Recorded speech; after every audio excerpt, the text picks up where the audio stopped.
Okay, welcome everybody to the Conscious Living Show. My name is Patricia Hamilton, and this morning I've got the pleasure of speaking with a really special guest, and her name is Segal.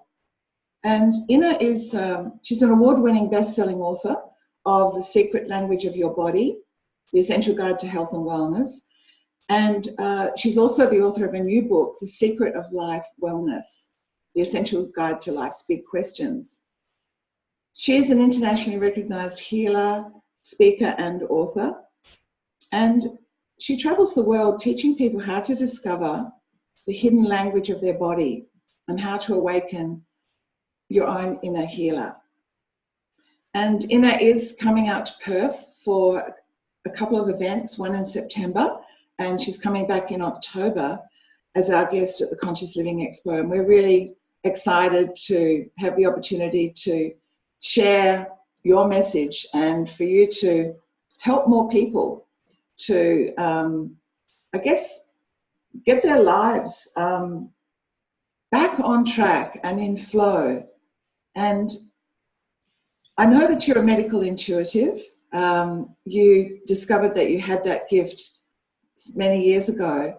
And I think it was because you also had some major health problems that led you to explore what the cause of these were. Is that right?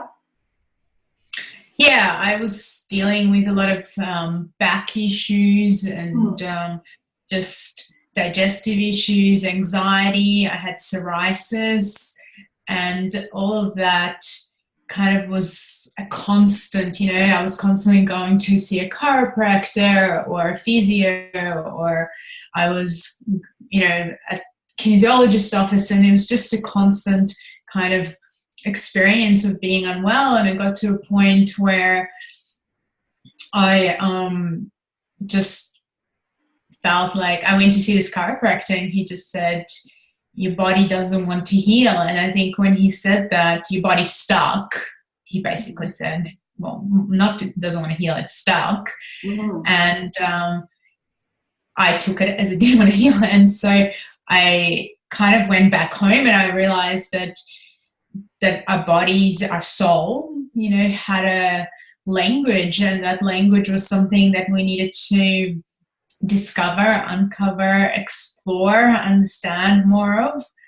And I guess that was really the journey for me. And in that questioning, and I decided that I was going to heal myself. I didn't really know how to do that, but in that process of asking a lot of questions and connecting to my body and breathing in a particular way, I guess reactivated an ability to see into what was going on in my body. And I think in that also opened it up to be able to sense and feel and see what's going on in someone else's body as well. Mm-hmm, mm-hmm. And how long did it take you to heal yourself using this communication technique that you discovered? Well, I think it's so interesting because it really depends on how they define healing, because I think that every day is kind of an exploration and opportunity to heal and transform, or to hold back, or whatever's going on. So in terms of the actual physical condition, I would say from that experience, the next day when I wake up, my back was about 70% improved, and it had been quite twisted, and so that was gone. But I think that the actual pain aspect took not pain, well, the pain and just the whole thing took several more weeks. But, and the same with the psoriasis. But I still think that, every day to me is a journey of deepening and understanding, which, creates kind of more of a healing experience in some way or another. Yeah. So do you, or have you seen in what you've experienced that, what's going on with your body is giving you an indication of, aspects within yourself that you're not listening to or accepting, or, you know, is this why, you know, people do get sick? I mean, you hear so many times people have major crises, health crises in their life, and that then propels them to ask more questions, to look within, to turn to their perhaps their spiritual aspect, and to look more deeply into those areas which they had been ignoring up until the time when their body spoke up, if you like. Do you think that? Yeah, I mean, I definitely think so. I feel that, you know, our life and what happens in our life is an absolute reflection of what's going on inside our body, and we're in the body. And I think that's where this amazing intelligence kind of comes through, that it's, you know, it's where is it going on, and what's really, really going on in terms of our inner being. So I see it as, you know, we have to make changes. We have to start to understand, you know, each part of the body is kind of programmed for a particular action, for a particular experience. And so, you know, if we're looking at a lot of pressure in our lives, then we're going to start to feel it in our shoulders, you know. And if we feel it in our shoulders, it creates a tension in the heart. And that tension in the heart also creates a tension in the chest. And that kind of goes into the digestive system. So it's all connected, you know. But what I do say to people, it's, you know, we need to kind of create a map of an understanding of what's going on, and see and start to look at the same things that keep coming up that we need to start to address, and that we need to, you know, a lot of the addressing that we need to do happens in our actual life. So some of it, yes, I can do healing processes and heal myself, but a lot of it now, even, you know, as opposed to 20 years ago when I went through that process, now where we are at, like, we're always changing and evolving. We need to actually look at our life and go, well, this keeps presenting. I need to make some adjustment. I need to, you know, go into a different direction. I need to face this, as opposed to just pushing down and suppressing, because now we have so many things, you know, that we didn't have. We have 5G. We are bombarded by TV, you know, and media. We are bombarded by the internet and by all the social media, and so our attention is cut, which means that our, you know, our energetic bodies are not as strong as they used to be in protecting us from the different challenges. Yeah, that's the question that I was pondering, that it seems that there are so many people now who are showing up with, or having, you know, obviously cancer is a major disease, but there's, you know, fibromyalgia, there's so many other chronic illnesses that people are experiencing, that is to do with our way of life and where we are at the moment on the planet. And it does seem that, you know, the clues and the clues to coming back into harmony and wholeness are being given, you know, through the body, and that maybe that's it's even more kind of critical right now, that people understand and learn the tools of how to deal with these situations. And I think that's what you're going to be teaching when you do your workshops. So perhaps you could talk a little bit about, for people out there who, you know, are affected by situations, health issues, what can you teach people as to how to resolve these? Well, I think, you know, the first thing is definitely that we need to start to befriend our bodies. We need to, you know, it's easy to say that someone is an intuitive in some way or another, and to go, oh my God, I know this person, maybe I can go and see them. But in reality, I really feel that we have to be our own intuitive doctors and our own, you know, it's like at the end of the day, it's you who has to make a decision about whatever is going on in your health and in your life. So what I'm really trying to teach people is the understanding of how do you start to listen to your body on a daily basis, or at least, you know, if it's not daily, you start to develop that capacity. And, you know, the body has quite a different language to how we just speak.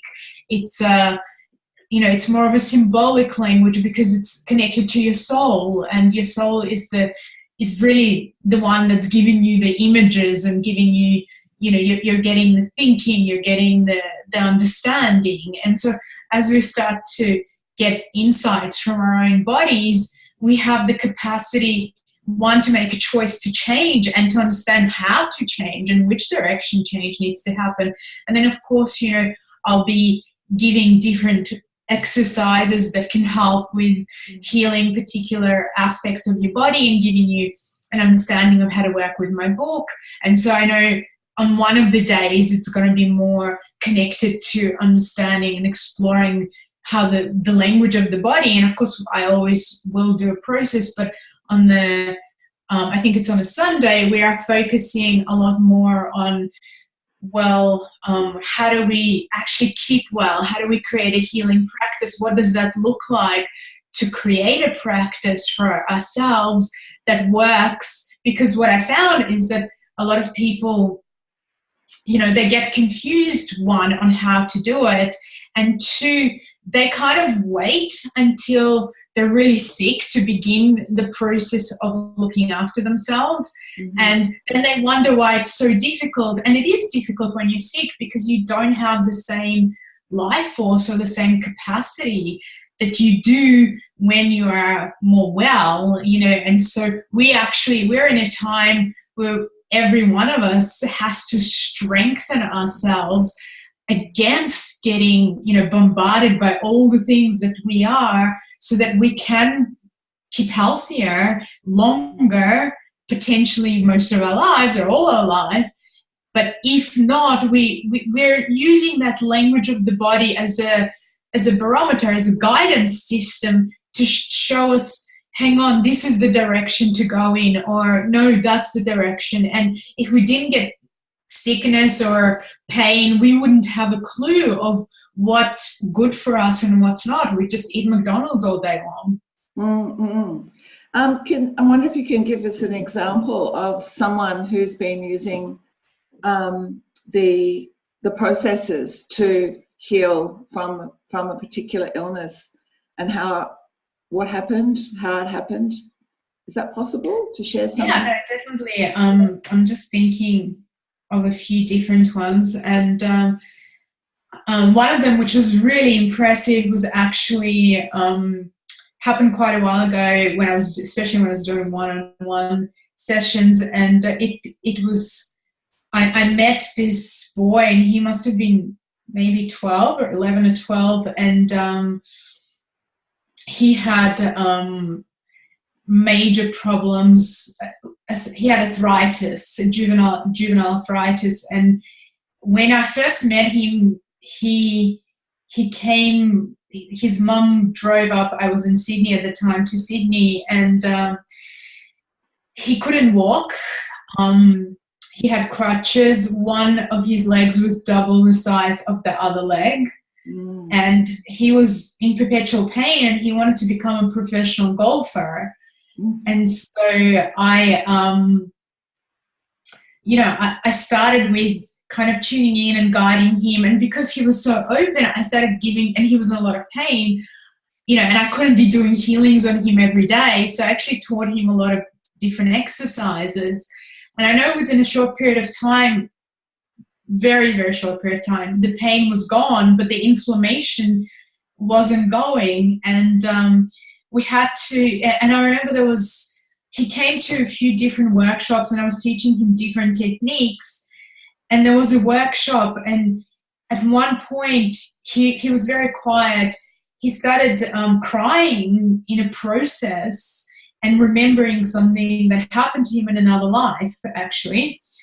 And after that particular workshop, he the pain was gone, and the inflammation went, and now he's actually, it's been a while, like I said, and I only recently saw him, that's why I'm remembering this very well. Now he's a professional golfer, and you know, I asked him, I literally saw him maybe a few weeks ago, and I said, you know, how are you going? How's your knee? And he's like, it's perfect, it's fine. Yeah, you know, so this is just one of so many. In the last workshop that I was teaching in Cairns, actually, which is very recent, there was a lady, and she actually originally came to a workshop last year, and she just had surgery, speaking of cancer, and she had these lymph nodes, and they were pretty big and uncomfortable, and underneath her armpits. And we did one process, and she said she felt a little bit faint and uncomfortable and hot.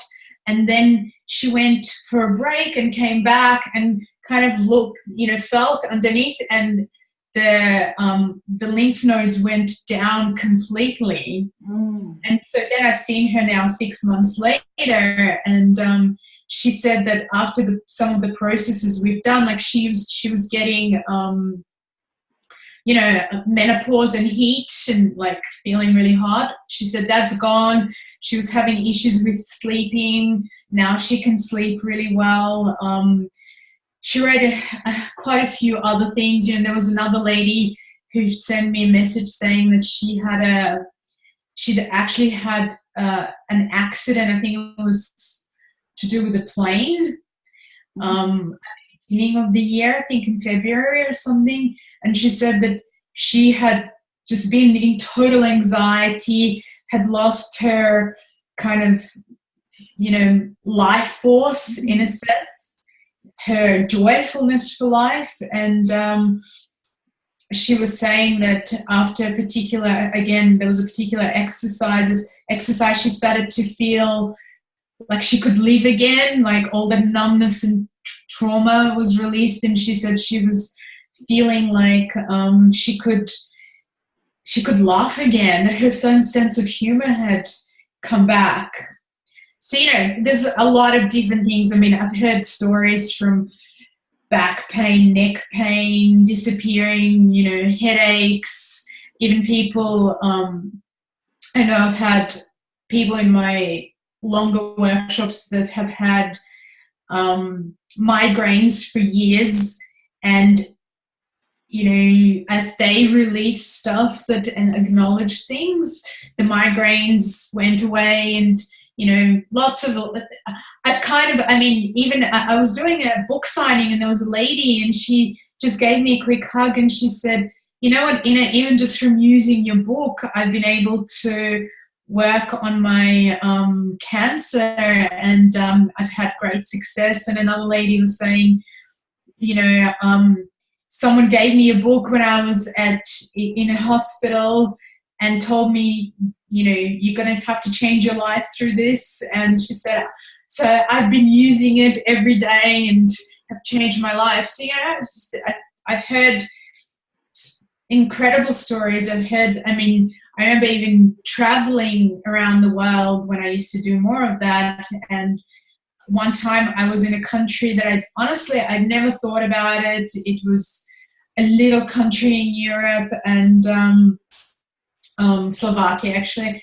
I don't know, it was not something that even came into my mind until this lady was asking me continuously to come to Slovakia. And you know, she said, you need to do this book signing. And I was like, oh, you know, you never know with a book signing. You might have a lot of people or no people. Anyway, when I showed up, there was hundreds of people.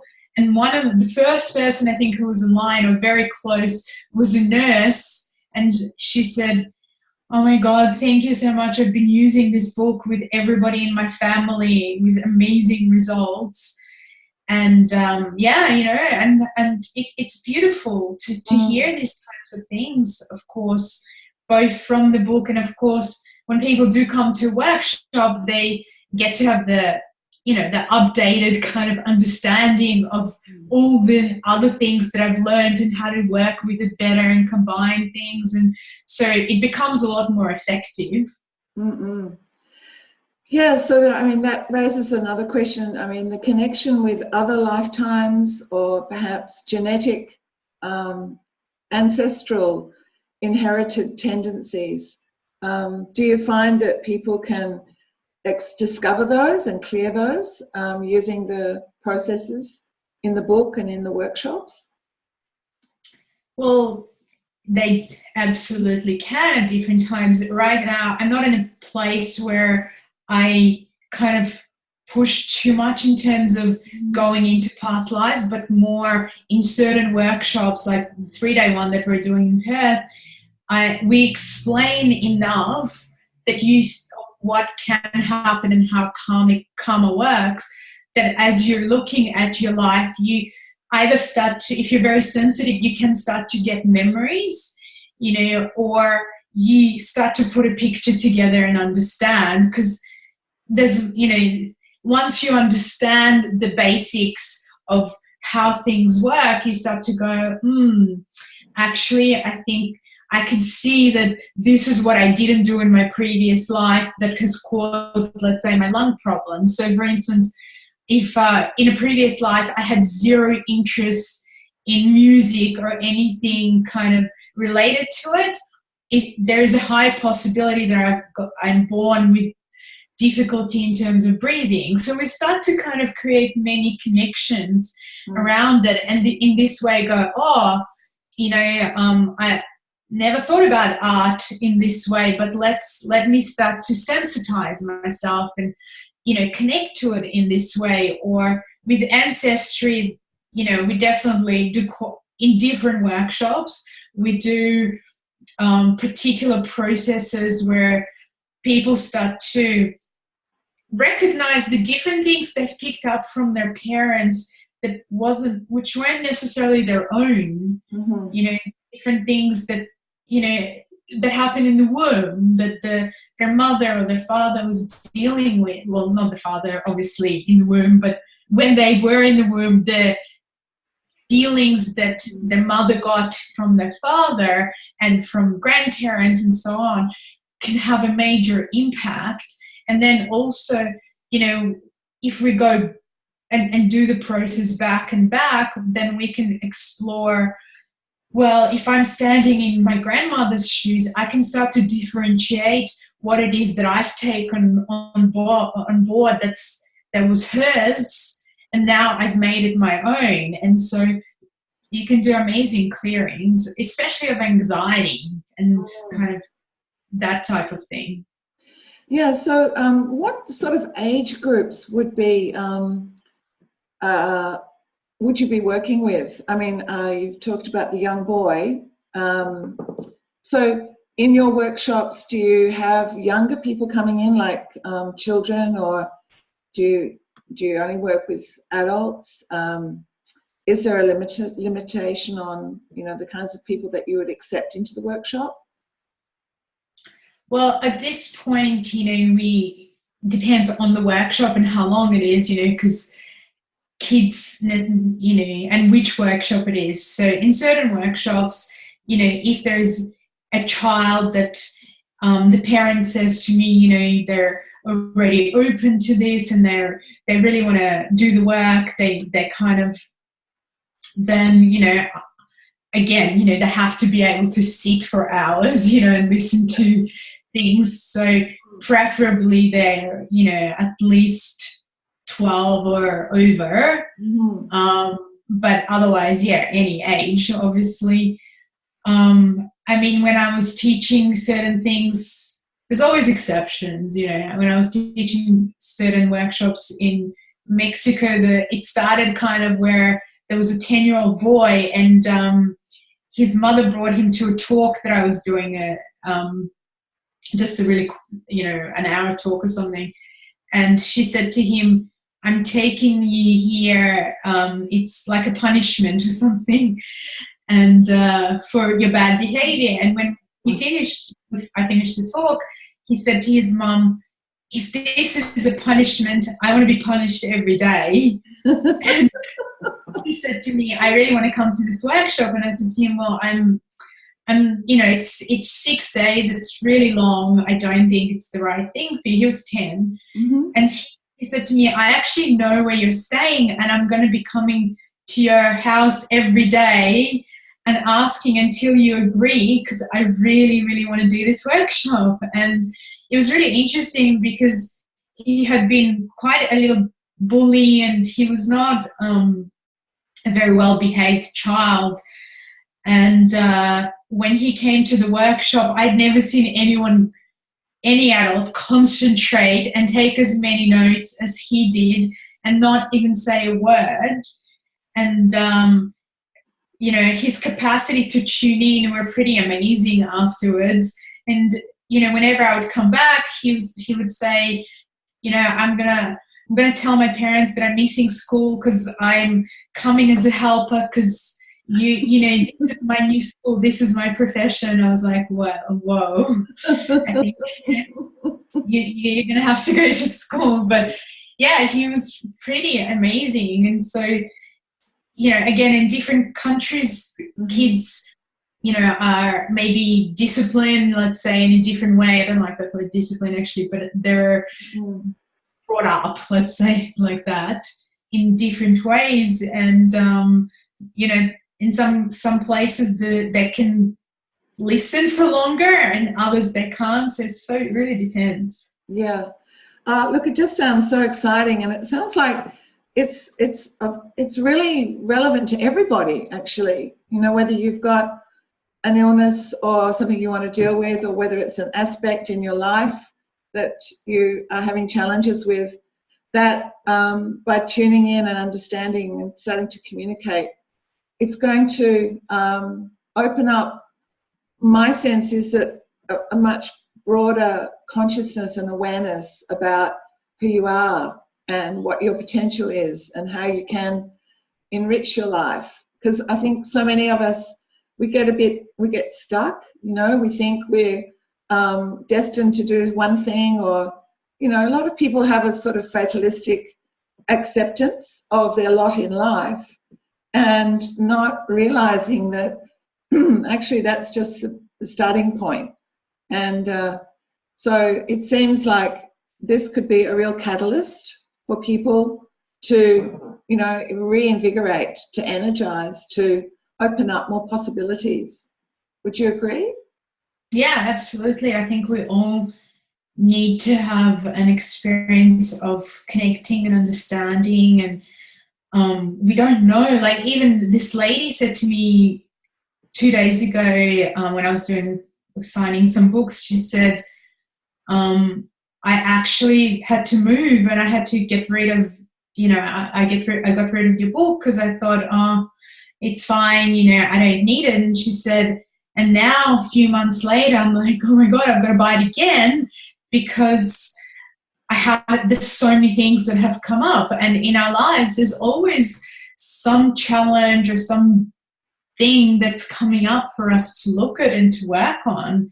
So I think that it's really important that whether it's emotional, mental, how we're a point of view on life, I actually say that most of diseases or physical challenges that we have are actually a point of view, because it's how we're perceiving something.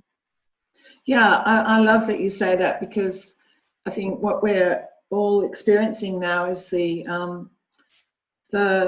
way in which our minds and our attitudes and our beliefs have directed us, you know, down a certain pathway. And it seems like at this time now, a lot of those limitations we're becoming aware of, that really we don't need anymore, that we can step into a much more multidimensional way of living, you know, living through the heart and really connected to our bodies and being present. And that can open up so much more of life and of how we perceive what life is actually. So I think what you're doing is just really so valuable. Like as a pioneer in this field, you're empowering people. So you're giving people the tools to uplift themselves and to expand their own lives. So I'm so looking forward to you coming out to Perth. And so if anyone is interested in following up, you can get details on consciouslivingexpo.com.au, but also innersegal.com is your website. And the books will be available at the events. And you can also see, I think you've got quite a few videos on your website that people can tune into. So is there any parting message that you'd like to share with our audience, Inna, about what you see, I suppose, about the future for all of us, on this planet? What's coming? How can we sort of equip ourselves, I suppose, better for the changes that are coming? Well, I think, that we're at a time where there's a lot of kind of challenges that we can see, where on one hand there's a lot of darkness, and we're constantly being kind of bombarded with a new thing, whether, like I said, it's 5G or it's something else that's falling from the sky that we're like, what is that? But at the same time, I also think that there are a lot more people who are waking up and saying, I want to know more about who I am. I want to know about my innate nature, and how do I start to develop myself? How do I evolve as a human being? I want to feel full as opposed to numb and empty, like how, like it's so easy to do if we're just on the outside. And so people are starting to go, I'm searching, I'm looking for more depth, I'm looking for more connection, I'm looking how to awaken these abilities that I'm meant to have and how to refine. And, I believe that we're looking for how to understand more of, who we are, and I guess I want to leave people with the thought that, because we mentioned other lives, that as much as we have, past lives, we also have future lives. And what most of us don't think about very often, or if ever, is that right now, whatever I'm thinking, feeling, doing, how I'm acting is actually creating my future life as well as my experience for the rest of this life. And when we can understand that, and I think get out of the one life mentality and just whatever, what can I get out of now, but understand, how I think, how I am with other people, how my morality and stuff, all of that is going to eventually create a new body, a new possibility in a future life. And if I understand that now, then it actually informs me about how to live in this life in a way that is, empowering, as opposed to in a way that creates so many more challenges further on. And that's exciting to understand. It's really exciting, because it's like, instead of being at the effect of the past, we're co-creating our futures, and that's where all the possibilities lie. So I think that's a fantastic message for all of us, especially in these so-called dark times, that really the sky's the limit, and we are amazing beings, all of us. And so I just wanted to say thank you so very much for sharing with us today, and we look forward to welcoming you into Perth and experiencing, I think, more of what is possible, particularly when you're in a workshop that's experiential, that you can actually feel that energetic shift that happens.